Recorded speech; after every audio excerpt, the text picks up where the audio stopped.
धनपुरन के पुराने किले की एक कहानी थी, एक ऐसी कहानी जिसे सुनकर रूह कांप जाती थी। कहते हैं वहां एक खूनी दुल्हन भटकती थी जो हर पूर्णिमा की रात किसी न किसी की जान ले लेती। अरीला शुरुआत। विनय एक शहर का लड़का अपने दोस्तों के साथ धनपुर घूमने आया था। वे सब रोमांच की तलाश में थे और गांव वालों की चेतावनी को मजाक समझ बैठे। बूढ़े रामलाल ने कहा था, रात को किले में मत जाना, नहीं तो वापस नहीं आओगे। पर विनय और उसके दोस्त नहीं माने। रात के 10 बजे टॉर्च लेकर वे किले में घुस गए। किले की टूटी फूटी दीवारें और अंधेरा माहौल डरावना था। हवा में सड़न की बू थी। अचानक उनकी टॉर्च बुझ गई। अंधेरे में कुछ सरसराने की आवाज आई। दुल्हन की परछाई। राहुल ने डरते हुए फोन की लाइट जलाई। तभी उन्होंने देखा, सामने सफेद लहंगे में एक लड़की खड़ी थी। उसका चेहरा ढंका हुआ था, लेकिन उसकी आंखें वो सुर्ख लाल चमक रही थीं। कौन हो तुम? विनय ने कांपती आवाज में पूछा।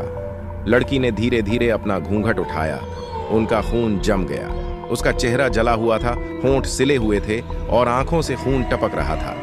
तभी उसने एक खतरनाक चीख मारी और पूरी हवेली में अजीब सी गूंज फैल गई। अंदर आबे भागने की कोशिश। डर से पागल होकर वे भागने लगे, लेकिन दरवाजा बंद हो चुका था। राहुल ने मोबाइल निकाला, पर सिग्नल नहीं था। तभी किसी ने उसका कंधा पकड़ा। जब उसने मुड़कर देखा तो दुल्हन ठीक उसके सामने थी। तुम लोग यहां क्यों आए? उसकी आवाज किसी टूटी हड्डी की तरह खड़खड़ा रही थी। विनय ने दोस्त को खींचा और वे सीढ़ियों की ओर दौड़े। पर अचानक एक अदृश्य शक्ति ने राहुल को उठा लिया और हवा में घुमा दिया। उसकी चीख हवेली में गूंज उठी और अगले ही पल उसका शरीर धड़ाम से जमीन पर गिरा, सर धड़ से अलग। आरा, अंतहीन खौफ। विनय और बाकी दोस्त किसी तरह खिड़की से कूदकर गांव की ओर भागे।